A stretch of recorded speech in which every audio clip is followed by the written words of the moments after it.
Hello tennis fans around the world, welcome back to our channel. Today, we're discussing a topic that's been buzzing in the tennis community. Paris Masters director addresses Jannik Sinner, Novak Djokovic, and Carlos Alcaraz's participation, amid doubt due to physical exhaustion. Before we dive into this exciting topic, don't forget to hit the like button, subscribe, and turn on notification so you won't miss any of our future videos. Jannik Sinner and Carlos Alcaraz will once again be scheduling a blockbuster match if they both reach the final of the Six Kings Slam, an exhibition event set to start on October 15th. After Riyadh, while Sinner will be in Vienna, Alcaraz will be gearing up for the Paris Masters. Sinner, who had skipped the indoor hardcourt event last year too, has confirmed that Paris will be his destination after Vienna. Cédric Payet, the Paris Masters director, addressed whether the top players will be participating in the tournament. His answer also suggested that Novak Djokovic did not put his name on the entry list. The 1,000 ATP points awarded to the winner will weigh heavily.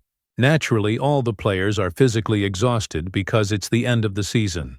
It would be fantastic if Djokovic was among the players who could have their name written on the prize list at two different venues. Cédric Payet said during an interview with Alcaraz suffered a third-round defeat in Paris last year, so it only means that both Alcaraz and Sinner don't have many points to defend in the last Masters 1000 of the season. Djokovic was last seen at the Shanghai Masters, and his next official tournament will be an ATP 250 event in Athens in November. It's also uncertain whether the 24-time Grand Slam champion will be playing at the ATP Finals, which he skipped last year. The 38-year-old is also in Riyadh for the exhibition event and will meet the winner of the Sinner versus Stefanos Tsitsipas match in the semifinals. Alcaraz also has received a first-round bye, and his semifinal opponent will be Alexander Zverev or Taylor Fritz. Last year at the event, four-time Grand Slam champion Sinner defeated Alcaraz and bagged the $6 million prize money.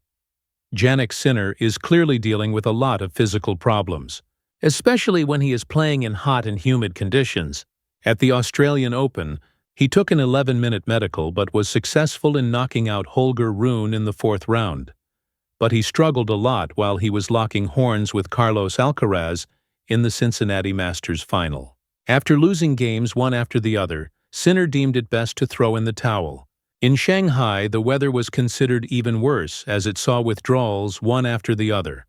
Players collapsed, threw up mid-match, and gave walkovers. Sinner struggled to walk due to severe cramps before eventually giving the walkover to Tallon Griekspoor in the third round, thus ending his title defense. His compatriot Paolo Bertolucci, a former ATP player, called the 24-year-old a fragile player and said he is not as physically consistent as Novak Djokovic and Alcaraz. Bertolucci, however, is not much concerned about the four-time Grand Slam champion, as in spite of his fitness problems, he is achieving a lot of success.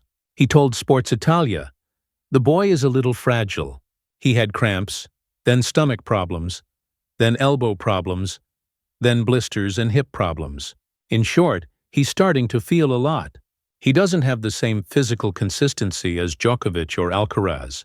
That seems obvious to me now. It's not surprising. But we shouldn't be overly worried either. I repeat, in this tragedy, we have the world number 2. Before Shanghai, he ended the China Open in his favor by breezing past Lerner Tien. It was his third ATP title of the season in his 7th final.